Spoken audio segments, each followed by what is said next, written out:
We're officially here, Dolphin fans and NFL fans. We have been waiting since February for the return of football, and right now we are at the doorstep of it. The Miami Dolphins open up the season with the Indianapolis Colts with a road game on Sunday at 1 p.m., and I think the Miami Dolphins will have almost their full arsenal of offense, but missing will be one key element, and joining me to discuss that is Isaiah Smalls, Miami Herald Dolphins writer.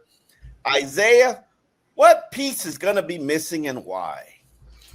Well, unfortunately for the Dolphins, their splash tight end signing of Darren Waller will not suit up come Sunday. He suffered a hip strain earlier this week, according to Coach Mike McDaniel.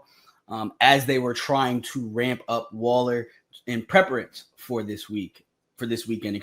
So, fortunately, the Dolphins will be without Darren Waller, but I feel many fans kind of saw that coming. I think the biggest and most concerning aspect is the questionable designation of Mr. James Daniels.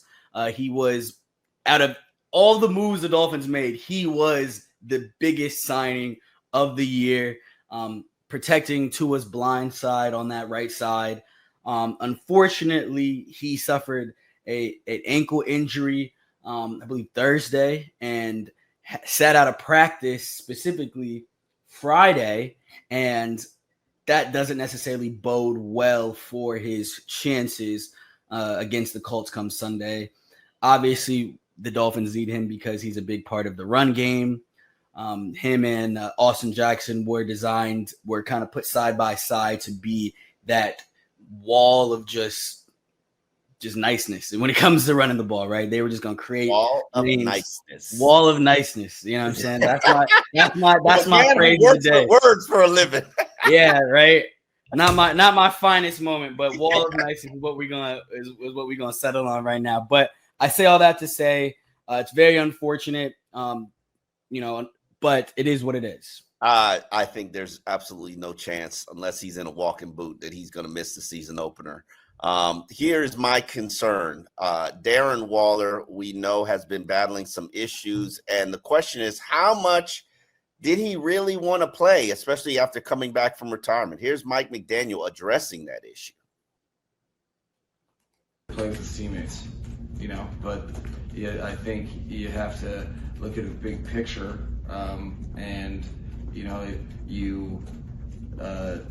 I think you fail in life if you set up a script proactively. It's not about us having a pre-planned expectation of X, Y, or Z. It's how we react to it. So that's why I say it's a challenge. But this is a guy that's been made of challenges. So, Mike. Yeah, he's definitely faced a lot of challenges throughout his career, a lot of them self-inflicted. Here's my question to you, Isaiah, because as we know, the Miami Dolphins are going into this game with a number of guys on the injury list, and actually let me run that down for you. You already discussed Darren Waller, who has been ruled out of the game. We know James Daniel has been listed as questionable. Also questionable is D. Eskridge, who is coming back from a concussion. He needs to clear the concussion protocol to actually make the game day status. Ethan Bonner, cornerback who's been sidelined by a growing injury, is out. We've also got Jalen Wright. Hamstring injury. We've also got Jalen Wright, who's got a knee injury. He has been ruled out. But then we've got Devon Achane, who is going to be playing, had a full practice today. Elijah Campbell battling a knee injury, playing. We got Ashton Davis, who was battling a calf injury, had limited practices earlier this week and had a full practice on Friday. He is actually going to be playing. Julian Hill with a shoulder injury playing. Tyreek Hill with an oblique and calf is going to be playing, clearly. Austin Jackson with a toe playing. Ife Melifanu with a hamstring. Dante Trader with a hamstring. Both are playing. Both participated fully. The question I have for you, Isaiah, you only get 2 practice squad elevations. Mm-hmm. The Dolphins obviously need their new kicker, Mr. What is his name? Mr. Riley Patterson, to be elevated up from the practice squad. That leaves you 1 elevation spot for either a running back, which is going to be your options are Jeff Wilson and then Mr. Jermichael Hasty. Mm-hmm. And you actually have 2 tight ends, Tanner Connor and Julian Hill. And you need 3, especially since the 2 tight end package is your base of your offense. Who are you elevating, Isaiah? Running back, tight end, or what are you doing? I'm gonna rub my hands like Birdman real quick as I get into it. So what we're gonna do? We're gonna do some tricky maneuvering here, right? What we're gonna do is we are going to cut Matthew Butler, right, and sign him to the practice squad next week, right?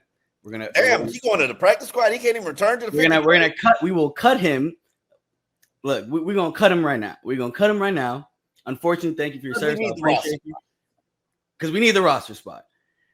Then we are going to sign Hayden Rucci to the active roster. And only reason I give him the edge over Greg Dulcich is because he knows this offense. Like, he's been here for 2 years. This is his second year. He knows this offense, right? So we're going to bring him to the, sign him to the active roster. And then we're elevating Jeff Wilson because between him and Jermichael Hasty, again, Jeff Wilson knows this version of the offense. McDaniel and Hasty, they go back to their time in San Fran, right? But Jeff Wilson has been here. He wasn't here at the start of training camp, but he was here last year, and he certainly knows his offense, right? And so we're elevating him to the active roster, one of our 2 elevations. So just to recap, elevating Riley Patterson, elevating Jeff Wilson. We're cutting Matthew Butler, and then signing Hayden Rucci to the active roster. That should kind of settle everything. Matthew Butler, nothing personal, my brother. But I have definitely nothing personal. Definitely nothing personal. This is part of the roster. We do this every Saturday. It's the patching to fill a need in the area of concern. I'm curious to see what that 47-man game day roster looks like. But I agree with you. You definitely need both 3 tight ends and 3 running backs. So it's going to make some tough decisions for your elevations. And keep in mind, when you elevate a player, you can only elevate him 3 times from the practice squad. After that, if you want him to play in the game, he's going to have to be added to your 53-man roster. Now, we mentioned injuries. We've got Devon Achane, who is coming back from that calf injury. I watched him work this week. There's still a little hitch to his gait, still a little hitch to his walk. That I'm a little bit more concerned than I am about Tyreek Hill's. Tyreek Hill has been sidelined for the last 3 weeks with the oblique injury. He's also developed a calf injury. But Tyreek is Tyreek. Now, you've got a very interesting nugget of information there that I would like you to provide to the people. Yeah. So was doing some research, right? And the first thing that kind of stood out to me was how good this team is in season openers, right? Mike McDaniel's 3-0. You mean this regime? This regime. Okay. This current version of this team is okay. Mike McDaniel's 3-0. Tua is 4-0 as a starter. And now let's go to your boy Tyreek Hill. He is actually a whopping 9-0, undefeated in season openers, right? And now the next question is, how well does he do in these season openers? He kind of balls. He averages about 115 yards through the air, during those season openers between his time in Miami and Kansas City. But if we just shrink it to his time in Miami, it gets kind of crazy because he averages roughly 150 yards through the air, as well as a touchdown and I believe 8 to 9 catches. So bottom line is Tyreek Hill will be ready come week 1. Obviously, he's given us some memorable performances over the last couple of years. There was last year post-detainment, right? This man took a drag 70-plus yards to the house. Very impressive. There was the year before, I believe it was at L.A. against the Chargers, where he went for 215 and 2 touchdowns, right? Ooh, that'll elevate the numbers. It was about 215 and 2 touchdowns. Bottom line is this man balls out opening in the season openers. Don't know what it is. He himself said he doesn't know what it is. He just put the onus on the coaches being able to scheme him up and all that fun stuff. But look, if you're gonna place a bet on Sunday, which I'm sure some of our viewers will, take the over on Tyreek Hill for sure. I will also say I do not condone nor support betting. Yes. If I did, not. I would put some money on some overs for Malik Washington in terms of receptions and yards. Might put together a nice little parlay for you. Now don't get too aggressive with it. Don't get too aggressive with it. But I can promise you he'll catch more than 1.5 passes, and I promise you he'll deliver probably more than 18 yards. Yes. So he's become one of Tua Tagovailoa's favorite targets. And if you think about the attention that Tyreek and Waddle will get on every single snap, that's going to leave Mr. Malik Washington wide open, and he's got a lot of opportunity to create some separation. Now, I want to discuss with you some expectations for the team, because I've actually written a column in the Miami Herald. Hopefully, your reader, your subscriber, and in this column, I put the expectations that I have for the season. And these are baseline expectations. Anything below this will not do. Throw it out the window of a moving vehicle if you get anything lower than this, because this is a they talk, we do season. So I expect a lot of doing. All right. I do not have an expectation for Tua Tagovailoa in terms of how many games he plays. Mm-hmm. I don't know. That a lot of that depends on a lot of other people. But what I do have is an expectation that Tua will deliver his 4th straight season with 100 passer rating. And if he did that, which he very well likely could, because he's already delivered 3 straight seasons, he would join rarefied air. There are only 2 quarterbacks in the NFL ever that have delivered 4 straight seasons of 100 passer ratings. Ooh, let me guess. Can I guess? Yes, you can guess. Drew Brees. Nope. Dang. Okay. Aaron Rodgers. Aaron Rodgers is one of those individuals. Manning. Peyton Manning. Nope. Brady. I don't think it's Brady. No, it's not. Mahomes. Brady. Nope. So Dang. Mahomes actually hasn't delivered, I think, back-to-back 100 passer rating seasons. Oh wow. Okay. Wait. That's my last guess. Is he currently still in the league? No. Dang. Yeah. People out here, people like you think Tua just average. He just average out here. Okay. Listen, I'm not jumping down that rabbit hole again. that rabbit hole gonna be here all year for you. It will. Don't worry. Yeah. We'll have this You conversation. ain't running from it, huh? I'm not running from it. I'm tired of repeating myself. So we got to. Yes, availability is the best. Yes, we got to get to the season. Let's get some games under our belt. Let them travel to Buffalo in what is that, week 2 or week 3? You know what I'm saying? Let them. Let's see what we're doing there. All right. My final guess is Brett Favre. Nope. Dang. Okay. All right. It is Aaron Rodgers and Steve Young. Oh. Okay. Yeah. Okay. So. Okay. Pretty good company, right? Very good company. Okay, that's my expectations for Tua.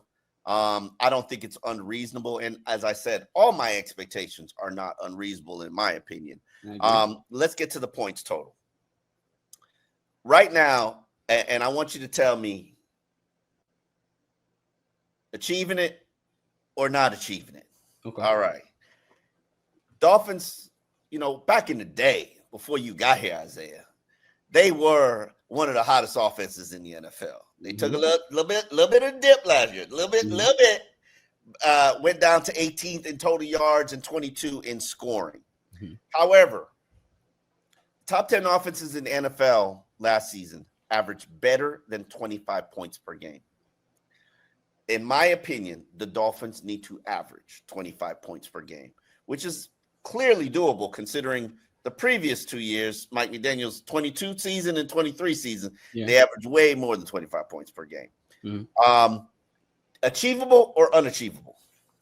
Definitely achievable. Look, you'll be hard-pressed to find a better wide receiver duo in the NFL than this one, right? It's like Jamar and T AJ and Devontae and then these guys, right? Like those.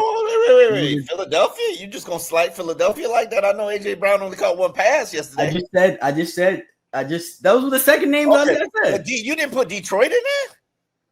Okay. Oh yeah, Detroit as well. Detroit as well. Detroit had the only duo in the NFL last year that produced 1,000-yard receivers. You're right. J-Mo and Amon-Ra definitely deserve some credit for sure. To me, those are the big four. If you had a gun in my head, those are the big four. So as long as you have one of the best receiving cores, you have one of the most accurate quarterbacks in the league. The only question mark is the run game, right? That's what we don't know yet, just because of injuries and we haven't seen this offensive line operate at full power, so we don't know. It's an unknown, right? Mm-hmm. And so, to me, if we break that down, 25 points per game, that is 3 touchdowns and 2 field goals, essentially, right? That's doable. That's not bad. That's doable. I think they can definitely do that. Okay, let's get into Tyreek's numbers now. What most people don't realize is that Tyreek has on the books contractually for $36 million next year. I have continued to argue this point and know that in my 18-year history, I have never been wrong about a player who got whacked or who was forced to have his contract restructured. Mm-hmm. 18 years, Isaiah, never wrong. That's a long time. Tyreek will not get a $36 million salary from the Miami Dolphins. I can promise you that, because that's not what elite receivers are making. They can tell you that technically that's what they're making, but that's a lot of fake money, a lot of monopoly money. However, to get his contract readjusted and still stay in the high tax bracket, I think Tyreek Hill needs to produce 1,200 yards. Now, if he produces 1,200 yards, that's 71 receiving yards per game. Do you think Tyreek Hill can achieve 71 receiving yards per game?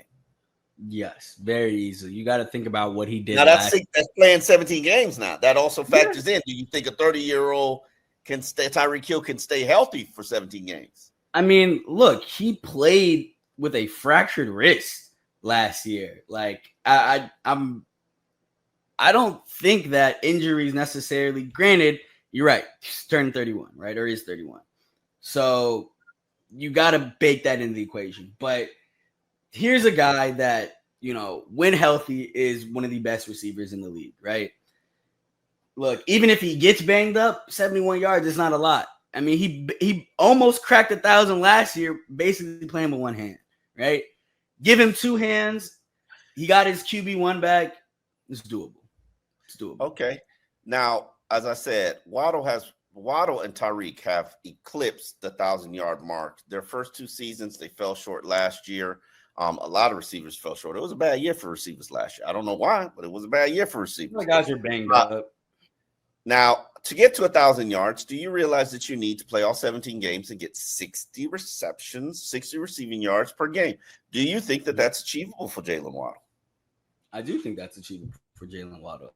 I think he's done it in the past, right? I think the biggest thing that ultimately hurt him last year, really more than anybody else, is he really eats like in those, because to me Tyreek is the long ball, right? That's the guy that you want to get the ball through deep. To me, Jalen Waddle is, granted, he definitely can catch some deep passes, but he's more of a short and intermediate guy, right?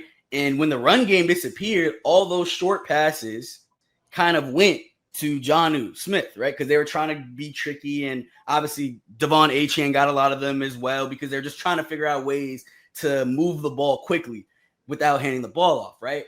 And so if the run game gets cooking again, which, I have faith in, just because of the backs that they have, and, I have faith in this, remade offensive line. Look, that's not, I have right now, I have faith only because they haven't shown me otherwise. All right. Okay. Look, I will know by 1:30 p.m. on Sunday whether or not my faith was put in the right place. But I will say this. Listen, there have been years where they have a nice, good month-long stretch and then tail nosedive for the rest of the season. Fair. So that's fair. But they were on the verge. Last year's offensive line was on the verge of setting the franchise record in 4 straight games of running for 150 yards. Then it just went to the pooper. So as soon as Austin Jackson got hurt. But I say all this to say, like, if the run game gets cooking again, there's no reason why Jalen Waddle won't be able to catch some more of those short intermediate routes that have, really helped him establish himself as, one of the, top 30 receivers in the league, right? So personally, I think the 1,000-yard mark is achievable again, for sure. Let me ask you this question about Tyreek. Do you think there's any added motivation because he was not named the captain? I don't think the added motivation is he wasn't named the captain. I think the added motivation is linked to people really, really slept on him. Like, after last year, people were like, we're not worried about Tyreek. We're not worried about the Dolphins anymore. Yeah, what round did he go in your fantasy draft? He went, I think like fourth or fifth. Fourth or fifth round? Yeah, he might have gone third. Tyreek used to be like he used to be one of the. I'm pretty sure last year when I picked him on my fantasy team, I picked him top 5. So he is definitely one of those guys that have been perennial.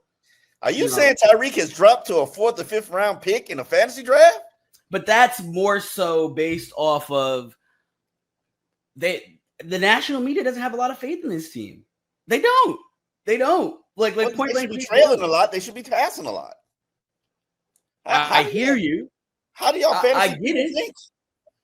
I get it. But also, people see those numbers last year.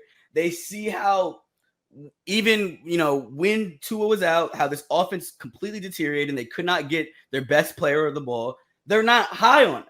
And specifically, they're not high on him because they don't think that Tua Tagovailoa is going to play all 17 games. And when you put a backup in this offense, it looks totally different, right? So people aren't high on it. And so I think that more than anything, right, is the biggest motivation for him because he wants to prove those people wrong, right? Like he's a guy that, I know when you talked to him last year, I believe, one of the things you told me was that he doesn't consider himself a Hall of Famer yet, right? Like he doesn't feel like he's played his best ball. Now the numbers kind of kind of speak otherwise, right? He's fringe right now. But he was on trajectory for like first ballot, but right now he's fringe. He needs about 2 good seasons to get in. Yeah, and I think that's achievable. Like, he's like I said, he's just turning 31. He still has the speed. Tua is still one of the most accurate quarterbacks in football. Like when those two are on the same page, his offense is clicking, right? So what's the key? They just got to get on the same page. I don't think, like I said, the motivation, you don't have to be a captain to be a leader, right? Jordan Brooks said something really powerful that I think went over a lot of people's heads. He said that even though I have this C on my chest, that doesn't change who I am. I'm the same. I've been the same person. Don't get me wrong. I've grown a little bit, but I've been the same person from a leadership perspective since day one, right? He actually has not. You said what? He actually has not. Jordan Brooks. I'm watching him. I enjoy watching him develop and mature and blossom. Like people don't factor in when a new guy is to a team. It's like going to a new school. Yeah, you're not just gonna come in that thing and be like, "Yo, this is my lunch table." Like, of course. Like who does that? Of course, but that's not necessarily a change in personality. That's more so that's a change in comfort. He is being way more vocal, and I don't necessarily know if that's actually his nature. But that's comfortable. That's him being comfortable. I don't think that's not a personality change. And there was points last year where we saw him open up a little bit. Like I'll never forget him coming out with the sauna hat on for the first time and us being like, "What the hell is that?" Right? And him like kind of getting a little bit animated. Right? I was like, who is that person right there? So I saw it, right? Yeah. And I think this is the year that, to his point, he's grown in that area, right? And so, look, like if that C on your chest doesn't mean anything, right? It means something. Of course, you're going to be one of the first people to walk out in the game, and you're going to call the heads or tails, whatever, right? But you don't need a C on your chest to lead. And I think that's a point of growth for Tyreek because he realized that, like, look, there's consequences to actions, right? I think sometimes with professional athletes, celebrities in general, there's not as much consequences for their actions, right? Because they'll, look, if you're making me money, stuff can get swept under the rug. But that's been Tyreek Hill's whole career. But exactly. But there has to be a point, which I think has happened in Tyreek's career, where the rubber meets the road, right? Where like eventually, like how good you are is not going to measure up to whatever you do off the field, right? And so as he's kind of realizing this real time, right? I think football for a lot of players is their source of just, look, when everything else is going wrong, I can focus on this and I'll be okay, right? And that is what football is for Tyreek. He said that multiple times, right? And so this is a season where I think, look, he will be fully actualizing that. That's my little here's Tyreek talking about not being named captain in the adversity of the season. I feel amazing. I'm feeling great. First time practicing this week in a while. I'm still, doing my thing, moving fast. I'm getting in and out of the route, so I feel amazing, man. It's great to be back with the team. Terry, too, you said a few weeks ago that maybe the stuff with the relationship with him is a little blown out of proportion from what he said. What do you think? What do you think things are on and off the field for you guys as you enter the season? I mean, that's typically what you guys do, blow it out of proportion. You know what I'm saying? That's kind of, how, the views and, it gets spread all over the internet. But at the end of the day, like, me and Tua know exactly where we stand at. He knows, and I know that we both have a brother, you know what I'm saying, for the rest of our life, and we're gonna continue to build, man, each and every day. You know what I'm saying? Like, brothers fight all the time. Like, I fight with my brothers. Like, we go at it all the time. You know what I'm saying? But at the end of the day, we know what the main goal is. We still family. You know what I'm saying? So we're gonna continue to get better each and every day. That said, Tua did start training camp saying that the relationship needed to be rebuilt. What do you think was the turning point in camp for you and the team to get back on that same page? I just feel like at the end of the day, I'm gonna continue to do my thing. Which is show up to practice each and every day. Work my tail off, be in the building, be the last one. Lead the building. Show up in the film room. So I'm doing all the small things, man. What led me to this point of being the player that I am. So very grateful. You know what I'm saying? For the opportunity. I'm blessed. So I'm never gonna take it for granted, man. I've had a chance this year to reset and look back, and here I am now. So feel great. Does the not being a captain, how do you take that? Well, at the end of the day, I feel like it's about the team, and I don't need a title to be able to lead. I'm gonna continue to push the standard. What coach and these guys are pushing in the locker room, and I've always been a guy that led by example. So captain thing is great, but like I say, I'm gonna continue to do the small things, man, which is work hard, show up each and every day, and bust my tail for this team and try to win games. Yeah, as we know, if Tyreek has a good season, the Dolphins will have a good season. But let's talk a little bit about this defense. You brought it to my attention, and I did not know, and I'm ashamed that I did not know, that Anthony Weaver's defense was a top 5 defense last year. I thought it was just top 10, just top 10. But you pointed out that it was actually top 5. Now, the question I have for you, Isaiah, is how do you remain there? Or can you remain there? Especially when now you should have more pass rushing with Bradley Chubb, Chop Robinson, Jalen Phillips, Matthew Judon. Last year, you only really had Calais Campbell, Zach Sealer, and Chop Robinson. And I didn't even factor in Zach Sealer, who's giving you 20 sacks the last 2 years. Mm-hmm. From a sack standpoint, however, the Dolphins set a franchise record for 56 sacks in the 2023 season. Last year, they had 35. That is a 21 sack difference. Do you think that this defense can produce 40 sacks in 2025? You said 40 sacks? 40 sacks, yeah.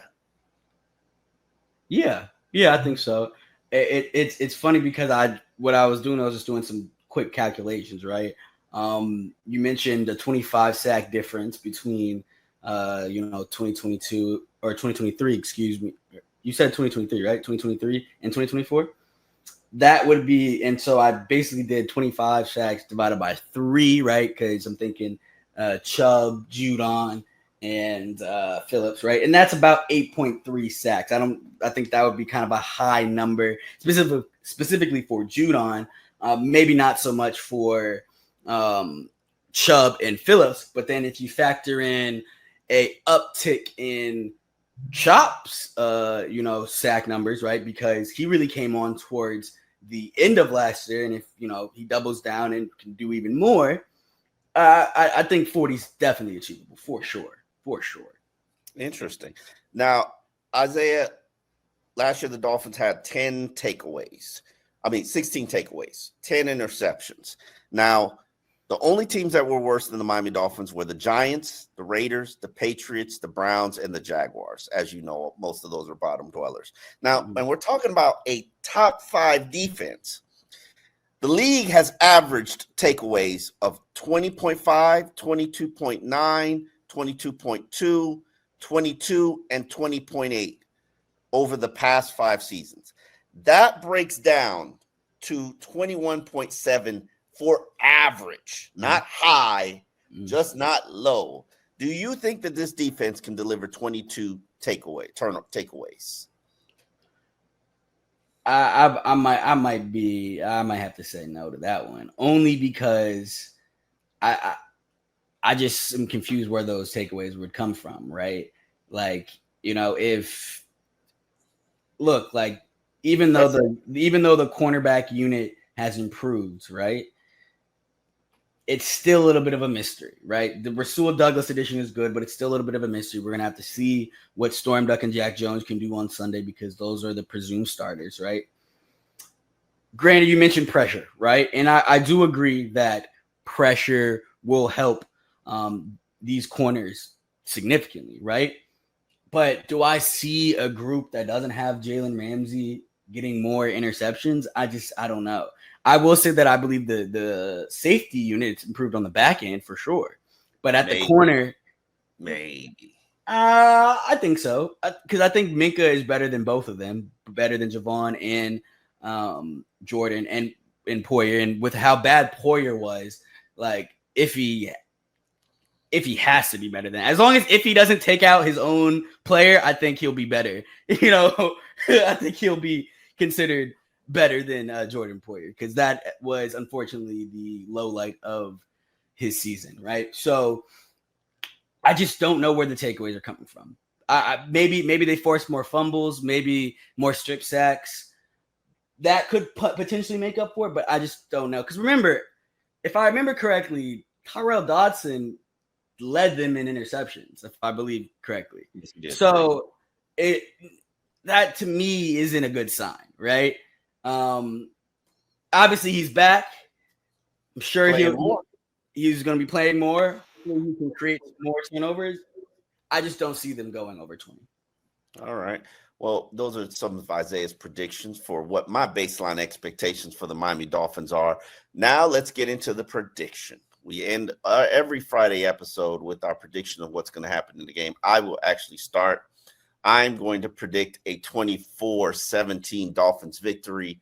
I think this is going to be an opportunity for them to build up a little bit of speed in the first 2 games of the season heading into the Buffalo Thursday night game.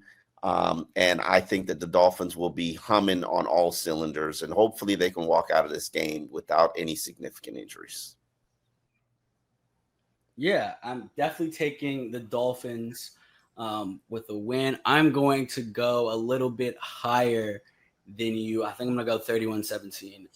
31 points. That's a lot of points. Look, man, I don't have much faith in the Listen, everybody in the NFL right now. Everybody in the NFL right now is headed to the Super Bowl. So I don't know what you're talking about. Like, I agree. Everyone except the Dallas Cowboys are 1-0. So like, no, and I thought Dallas actually played pretty good. They did play very well, but that's what happens when you're missing the man in the middle. That's true. I mean, stop spitting on people. You don't have to worry about that. On that note, look. Before we end, did you see that Dak Prescott spit first? Did you see that? Spit on the ground. Yeah. Okay. Spitting in someone's direction, But is it looked like I'm sure. Wait,